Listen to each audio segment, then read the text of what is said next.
Hey everyone, this is Victor from Cyborg for Life, and I want to welcome you to episode 72 of Limb Lengthening Live, where the patients get to interview the guests. And today we actually have a statue lengthening patient who underwent tibial lengthening. Joesph, welcome to the show, Joesph. Hello. How's it going? So we were actually going to have another patient join us, but I actually forgot to send him the join link. I was out for a business meeting, and I didn't do that. So we'll have him on in a future time, unless he sees the link in time. I just sent it to him. But we're gonna go ahead and get started with Joseph's story and experience. So today's theme is going to be limb lengthening complications. So Joesph actually got his limb lengthening surgery done on his tibias. Joe, when was your surgery? My initial surgery was October 4th, and I lengthened for about 40 or 45 days. And because of a complication, I had the second surgery was on Thanksgiving, which was November 24th, 2022. Okay. So just in the past, 4 or 5 months, you had lengthening done. Yes. And in that short amount of time, you underwent some complications, which you're here to tell us about today. That is correct. Gotcha. Okay, so you kind of provided me with a timeline, but I'm going to let you kind of tell the story. So let's start from the beginning. So let's start from surgery and then take us all the way through to when the complication happened, and let's talk about that. Okay. Well, I was referred to Dr. Yuxel from another limb lengthening patient who had a successful limb lengthening surgery that did not have any complications. I did research on Dr. Yuxel, the years of experience, the amount of surgeries that he's performed, and I thought by me getting limb lengthening surgery would enhance my looks, my aesthetics, my masculinity. So I was 38 years old. I thought I'm not getting any younger, so I thought I would go ahead and do a limb lengthening surgery. I chose lengthening over nail. One thing is the cost, also the simplicity of the procedure. I thought because it's so simple, um, I thought because it's so simple, there's less things that can go wrong. That was my kind of rationale behind it. I like the fact that you could look at the external fixator and see, in real time how many millimeters that you're lengthening. I think that kind of inspired confidence and motivation during the limb lengthening, that you can look at your left fixator and the right fixator, compare, and get a gauge. You can compare the left to the right. So I got my limb lengthening surgery on October 4th. And it was rough. I'm going to be honest. It was rough from day one. I was able to walk day two. I had a lot of pain. I was able to power through it. I did have a lot of swelling in my feet, which in the beginning stages kind of prevented me from exercising. I understand the importance of exercise, but also if you have a lot of swelling in your feet, I thought, maybe during the first 2 weeks, you should let some of the swelling go down a little bit, so that maybe during the first 2 weeks, I didn't do as much exercising as I could have. So I lengthened 1 millimeter a day, up until, well, first of all, around 30 or around when I hit the 3 centimeter mark, I did have a pin site infection in my right leg, in the upper pin site. Okay. For about 2 weeks of antibiotics, the infection, 2 or 3 weeks of antibiotics, the infection did go away. When I was approaching the 4 centimeter mark, I started developing equinus a little bit. I noticed the equinus formation by the changes in posture by me using the walker. When I would use the walker, my back would kind of be arched down a little bit to try to compensate for my heels. When I would straighten my hips, I noticed my heels would come off the ground. So around 4 centimeters, I actually slowed down to 0.75 millimeters a day. That I thought would allow more time for the muscles to expand with the bones. and as well as the nerves. Mhm. And I also did standing exercises in my room where I would stand with the walker like in one place. In my heels, after maybe 10 minutes, my heels would drop down, and that I actually found that effective. Actually, but when I reach, closing in on 5 centimeters, actually 5 centimeters on my right, maybe 4.8 on my left. After my physiotherapy session, I went back to my room. I went to do lengthening. Nothing happened. I didn't fall. Nothing happened. I just noticed an excruciating pain came from my left leg. It was late at night, actually. It was late at night. I really couldn't do anything about it. I had to walk on what was a broken foot to the bathroom and back late at night. I went to the physiotherapy. We thought maybe it could have been solved by physiotherapy. I got the massage or the physiotherapy session. It did not work. So the nurse took me to the hospital and did confirm that it was a pilon break just above the talus bone, caused by the lower fixator, essentially. And I'll show you a picture real quick. It was actually, I want to be honest, it was almost like a devastating. I don't know if you can see. I want to zoom that in. See Yeah. where that. Let me make it bigger here. So yeah, we see the fracture right there. That's Yeah. crazy. Okay. So so obviously I stopped at Dr. Yuxel. He gave me the option to continue lengthening actually after this happened, but I didn't want an additional surgery. I wanted to, just take the lengthening that I got. He did ORIF, open Mm. reduction internal Fixation. fixation. Yeah. I had the monolateral fixators removed on both sides. However, I developed. It's too early. It's only 12 weeks post-op, post fixator removal. So I'm not sure if this is a long-term complication that I have, but I do have a 30-degree Aquinas contracture in my Mm. left foot, or 122 degrees. And it's like hitting a wall. Like the right, the right is not that great either, but it's at least 90. I can walk on the right. But Mhm. the left, I've been working with physical therapy. I'm in a nursing home actually right now as we speak, and I've been working with physical therapy for almost 2 months actually, and it's like I did not make any progress regarding my Aquinas contracture in my left foot. None. I did see a surgeon in Cleveland. He thinks it could be a mechanical impingement, possibly. It's possibly not related to the Achilles. I don't know if it's related to the. Now that's 12, almost, that's 11 weeks post-op right there. You can Mhm. see there interweaving of the bone. The fracture line is less defined. It is more. It looks like it is healing there. That's Yeah. 11 weeks post-op. That was taken on February 9th. So just about a week ago, Yeah, essentially. last Gotcha. Thursday. Yeah. Last Thursday. And these are some more of your X-rays. Yeah, when you look Here. where it says L and R, that's the right side.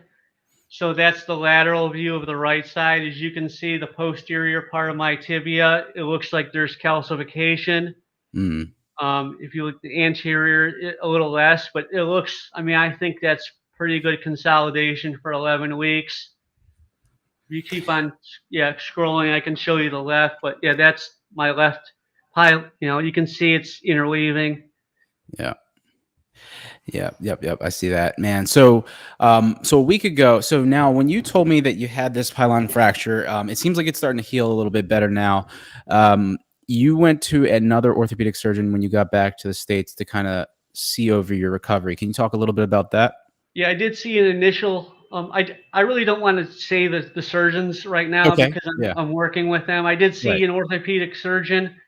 Um, he seemed okay, but there was another one. He seemed a little more specialized in limb lengthening. So Hmm. I'm seeing him now. I didn't terminate the relationship with the other one. The first one actually recommended me to see the second one. for a second opinion actually, because around because when I got back to the States, I saw the Mhm. first surgeon on December 20th, and then he recommended non-weight bearing for a month. Wow. And then I saw him January 17th, and then when I saw him on January 17th, he recommended weight bearing is tolerated. Mhm. When I looked at the X-rays on January 17th, I still did see a fracture line, so I was a little skeptical about the weight bearing is tolerated. And, I so when after I had the second opinion on February 9th with the second surgeon, the second set of X-rays, I can see the fracture line is less pronounced. Mhm. I still, I was walking today a little bit with crutches with assistance with the physical therapist with me. Mhm. However, I was having a little pain in the fracture site. I'm not sure if that's should be alarm. I want to email them about that. If that should be cause for alarm or not. Mhm. Yeah, I'm just going through some of your X-rays here. I know a lot of these are different times and different healing. These are all from February 9th. Yes. Now, Okay, so as these you are. see, it looks like my legs are different lengths. They're really not. What that is I'm standing up, and I have I'm on my tippy toe Yeah, on my left. So right. that's why. Yeah. So they use this metal plate with these screws here to fixate and help correct that pilon fracture, essentially.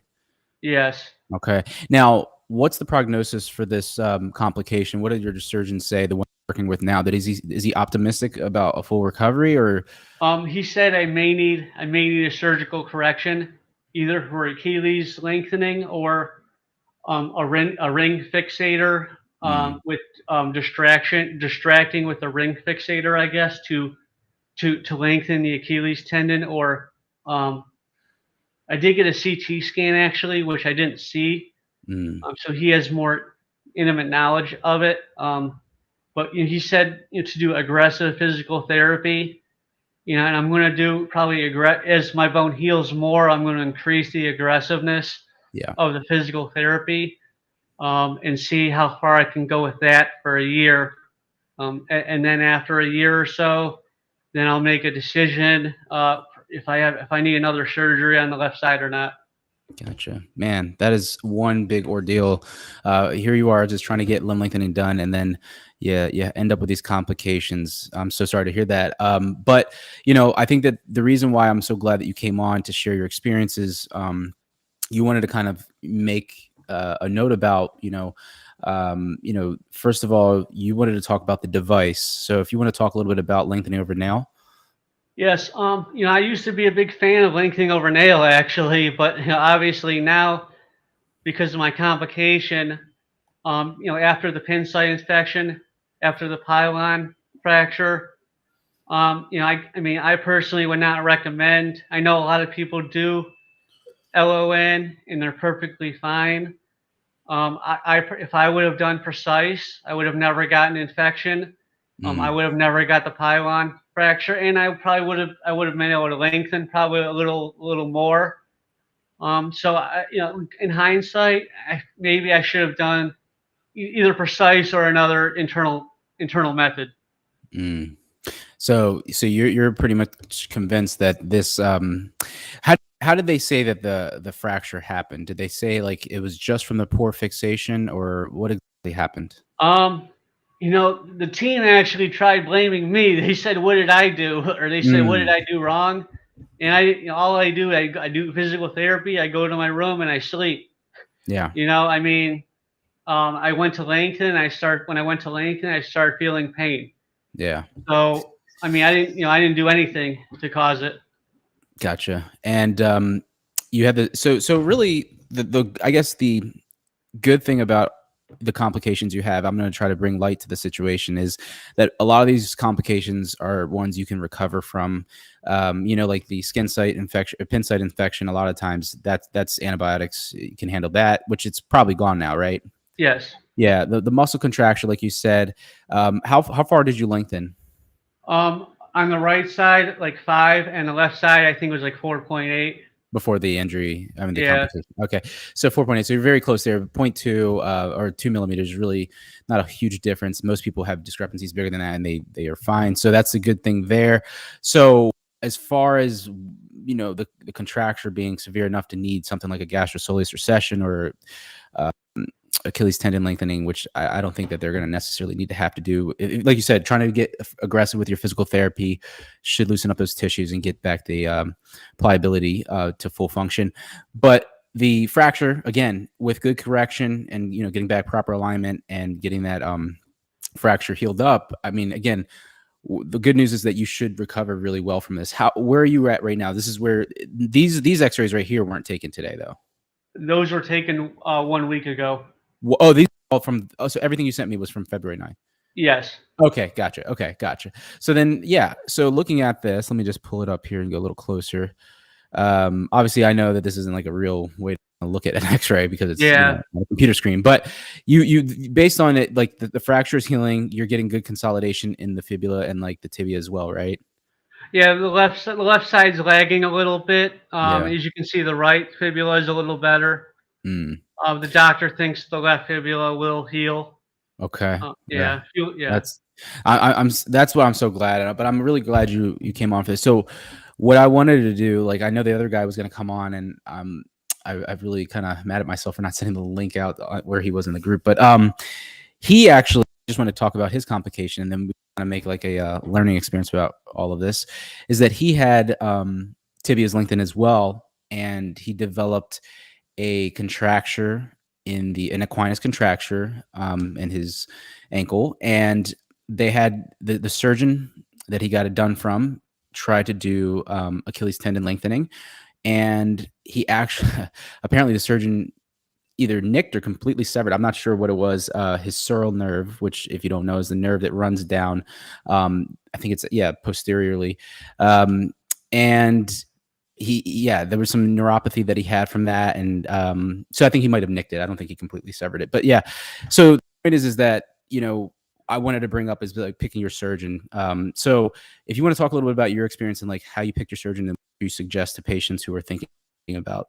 I want to limb mention lengthening. one too. I did forget to mention that I do have neuropathy in my feet too. Both of my feet are Do you swelling. Both of my feet really? are swollen right now, and I do have. I'm taking gabapentin actually for my nerve Okay. pain in my feet, and I do have intermittent shooting pain in my feet, and it actually, sometimes prevents me from sleeping. Sometimes Oh I have to wow. take tramadol, but Mhm. I do have pins and needles paresthesia pain in my feet too. I think Right. when I was doing the anesthesia, I heard the surgeon like pounding really hard. I don't know what they were doing, if they're Mhm. really aggressive, if it Yeah. caused trauma to my nerves, but I have like just touching my feet like hurts. Just touching the top of my foot hurts. Okay. So the sensation is very like it's very sensitive. Yeah. Okay. All right. What was the Gotcha. question that you asked me though? Yeah. I So the forgot. question is, yeah. So we're talking about like, avoiding these complications. How do you suggest patients go about, I guess researching their surgeons to make sure that something like this doesn't happen? I would try to get the best surgeon that you can afford. Obviously everyone would like to go to Dr. Paley. Not everyone can afford that, but go to the best surgeon that you can afford. Don't try to save money. Try to get some references, not their website, but try to find some actual people like on the Limb Lengthening forum, not connected with them, that successfully went through the lengthening. How many years have they been doing it? 25 plus years. I mean, like I thought he was, the most experienced one, and I had a complication. Also, the method. I think the internal method has less complications than Mhm. LON. Yeah, Um, absolutely. Yeah, I think like the method that they do the lengthening. Yeah, so I'm actually reading it here. He said he cut my nerve. The other guy, apparently he's recovering now, but he needed surgical excision. And he has a picture here, but I'm not going to show because he's not here. But he needed tendon lengthening, and that's when he cut the sural nerve. So, yeah. So, guys, basically, I know this was kind of last minute, but like the point of this all is to kind of just realize that a lot of wrong can happen with limb lengthening. Like I know I try to focus on patients who go through it successfully, and I think that's the majority. I think a lot of patients, I think it's probably 90% of patients have no complications, and then the ones that do have complications, they're complications like muscle tightness, maybe delayed unions, nerve irritation. Those are the complications that are almost expected.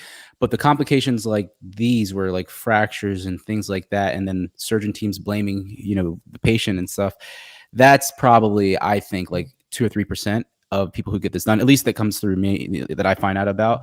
But I think that's still, avoidable. And that's, on your part to do your research and just try to find the best surgeon, ask, to speak to other patients, do your research in different platforms and whatnot, and find out, the best surgeon for yourself. So, Joesph, I think what we're going to do now is go into the live chat. I think there's a few people there. And if they have any questions, we can talk about that. Does that sound good to you? Yes.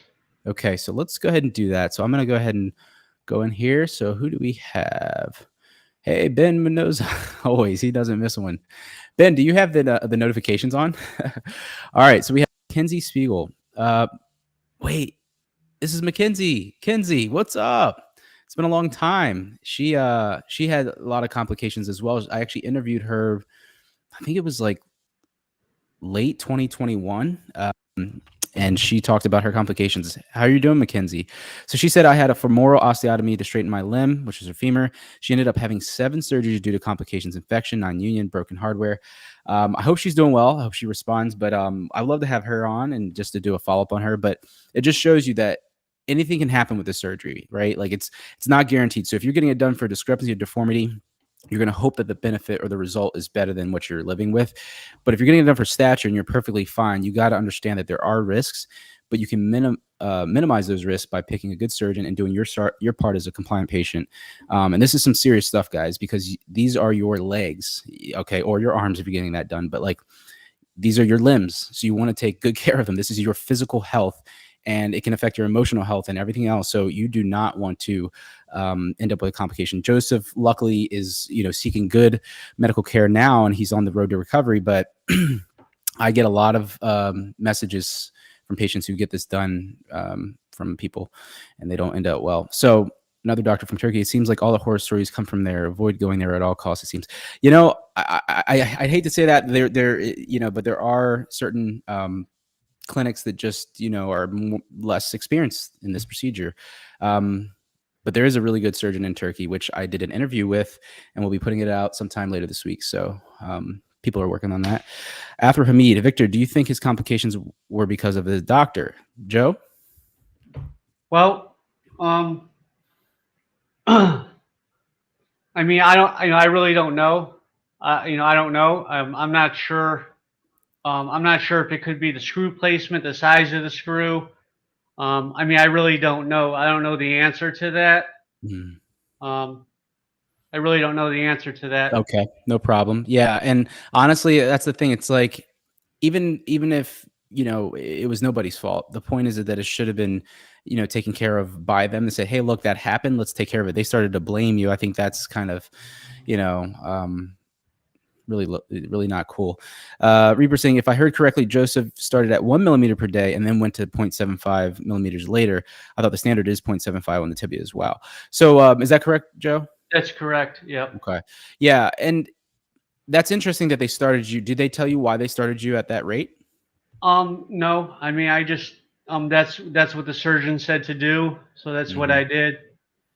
Okay. So you just listen to the medical advice. See, that's the thing. It's like, medical teams, clinics that are just saying, hey, let's lengthen at 1 or 1.25 or 1.5 millimeters per day to get you in and out. Yeah, I've been hearing a lot of that lately, and I think it's completely ridiculous. Yeah. But I'm glad that you're here to kind of share your story. Here we go. Mackenzie said, phenomenal. She's fully recovered. Congratulations. That is awesome. Yeah, gotta give it up for Mackenzie. Let's see here. What else do we have? Yeah, okay, so that seems like it's all the questions in here. And I didn't do a post in the Discord, so I think we're probably missing some of our viewers from there, but they'll definitely see this, Joe. So, Joe, do you have anything that you want to say to patients out there as a kind of a final, I don't know, piece of advice that you can give them? I know you talked about just trying to find the better method, find a good surgeon, the most that you can afford, or the best that you can afford. But is there anything else that you want to tell them? Anything that you learned during your limb lengthening journey? I mean, I really maybe just, I mean, if you can afford it, try going to a U.S. doctor. Yeah. You're probably more likely to get a better result there. I think if you go to Turkey or these other countries, they don't really have accountability. I mean, they have their money. Once they get your money, you really can't do anything to them. Where if it's in the U.S., maybe they have more on the line. They have a medical license here. They have liability here. It might be better if you're a U.S. citizen to have it done in the U.S. maybe. Mm. Yeah. Okay. Yeah. And I mean, that's the thing. It's like, I wouldn't even, keep it at the US. I think that there's fantastic surgeons all over. Yeah. Like, yes, the day that I did that interview with the three surgeons, they're all international surgeons from where I am, and they're world class. I think they're probably, top 6 surgeons in the world. And I can't wait for the interview to come out. I hope my guys are working on it really good. But like, yeah, no, I think that what it comes down to is their ethics and like what are they trying to achieve. If it's safety is number one, their number one goal, then I think that that's a good sign. But if they're like, hey, look, they're patient pleasers, like they're saying, hey, we can get you to this height in this amount of time, that's probably what you shouldn't be leading with in a consultation. So if that's usually a red flag. I talk to a lot of patients in consultation. They're asking, like, how can I pick my surgeon? Who should I pick? And usually I hate to tell them surgeons to pick, but what I do is say, this is how you pick a good surgeon. And then that helps narrow the field big time, because they can hear from what other surgeons are kind of putting out there in their social media or their marketing or their videos online, is that they're pushing, this agenda for getting people in. All right, They talk about how much they're lengthening, but they're saying this patient lengthened this amount in this amount of months. But Yeah. I'm saying, are they showing their consolidation photos? Are they healing? Yeah, I mean, exactly. Exactly. And even if they do, it's just like, there's minuscule things that can add up in the long run. So Arthur is asking, which doctor did you interview in Turkey? That's a surprise. The one and only, the only one that I would recommend from there. Athro. So let's see here. I think Ben had a question here. Yeah, I missed this question. He said, how flexible were you when you were using the LON? I was reasonably flexible. Well, when I hit like I said, when I hit 4 centimeters, I started getting ballerina foot. Yeah. I started overcoming that with my exercises where I would stand in the one spot. I was, starting to overcome that. But then as soon as I had the complication, Mm-hmm. I think the Aquinas contracture I have of my left foot, it's not due to the lengthening, it's due to the surgery. Uh-uh. Because before the surgery, my left foot was actually the good foot. And my Oh, right foot was the bad foot. Now the left foot, it has a 32-degree contracture, I see. meaning it's at 122 degrees, not 90. Mm, And I'm just saying, before the surgery, the dorsiflexion on my left foot was better than my right. okay. Gotcha. So you lost some dorsiflexion. I see. Yeah, and that's from the tightness and stuff. Ben's asking, what was your previous height and what's your current height now? My previous height was 180. Okay. And then, I mean, I lengthened almost or to about 5 centimeters. I did not really do a standing height because of all the things, that have happened to me. So I really don't know like what my effective height is, Okay. but I do know that like when the X-ray in Turkey, I put what I did. I took they would put a ruler next to the tibia, and I would go in a paint, and I would like drag. I would make a little line next to the 5 centimeter thing, and I would drag it over to the osteotomy site on the right side, and it's basically 5 centimeters on the right, and the left is like a little less than Okay. 5.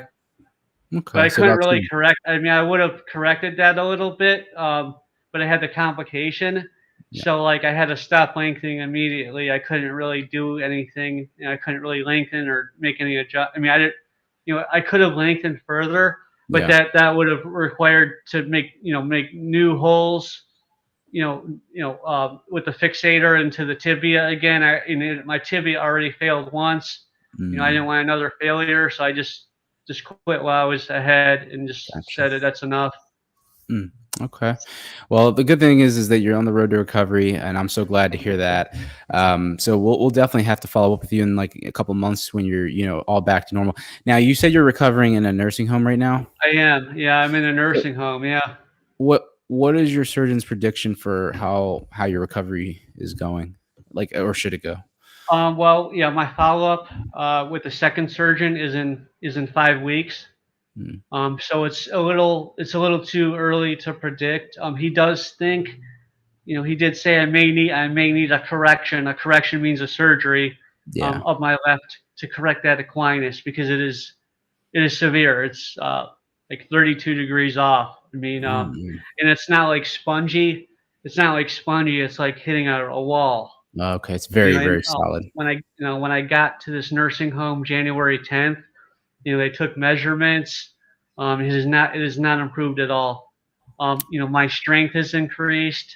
I can walk better than I did before.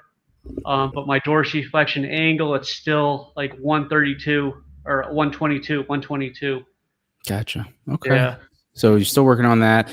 Well, I guess you're going to continue to work on the physical therapy, and then if need be, then some sort of release would be necessary. But all right. Well, we wish you the best with that. Cool. Well, Joe, I really appreciate you coming on and sharing your experience. I think this is important to have these type of discussions every now and then. And the other guy with the sural nerve that was severed, and he had to get it repaired, I wish him well as well. We'll definitely have to have you guys on again sometime once you're fully recovered. But I appreciate you bringing awareness to this topic of complications with limb lengthening. It's huge. I appreciate you having me on. Yeah. Now you do have, if anybody wants to kind of follow your recovery and your story, I think you have a YouTube channel, correct? Yeah, my YouTube channel, it's called the Looks Maxing channel. Okay. It's for men that want to like use surgery to improve their looks. Okay. So very I just cosmetic. started. I just started it. Mm. That was the purpose of my channel when I started it. Okay. Yeah. So what I'll do, I'll link it below this video when I do the timestamps and stuff later. Okay. Very cool. Well, appreciate you coming on. And yeah, guys, I just want to kind of like let you know what's happening this week. So on Tuesday, I did a very early morning before work and my workout and stuff interview with 3 legendary surgeons. If you've been watching my content, you probably know who they are. We're working on getting that edited and out to you sometimes really, really soon this week, hopefully. And I think it's going to be a good interview. It was good. I think that we talked about some interesting things about the Battle of the Nails, and then today I had an interview with lunch with the novelist who's doing a really good I guess chapter on limb lengthening and the history of limb lengthening. He'll be coming on the channel doing an interview sometime in the next couple months as well. So that's kind of what's been happening. And yeah, I don't know what else is there to talk about. I know everybody Is wants to it ask true? me about. Is Yeah, it true that weight bearing nails it hurts your consolidation? In that's other words, that's a good okay, point. He brought. They're actually going to talk about that in the interview. So save your okay, question for that. And all 3 of them have different reasons why they think these are like very, very unique answers that they give, and I think it's really impressive. And one of them really surprised me with why the corrosion happened in the stride nail. So I think it's going to be really cool. And they give their prediction on if they could come out with a magic nail, what would it have and what shouldn't it have, and a little disappointing there, but I think it's interesting. These surgeons are really world class, so I'm excited to kind of get them on there, and hopefully we'll do more content with them all because they're very, very hard to get in touch with, these surgeons. So, but yeah, man. So thanks so much, Joe. I appreciate everybody who joined in the chat. I know it was last minute for the notifications, but I appreciate you guys. And yeah, next week, so next Tuesday, I'm actually going to be doing a roundtable with limb length discrepancy patients because we don't do those enough. And then next Thursday, I can't remember what I have planned. I think there's something.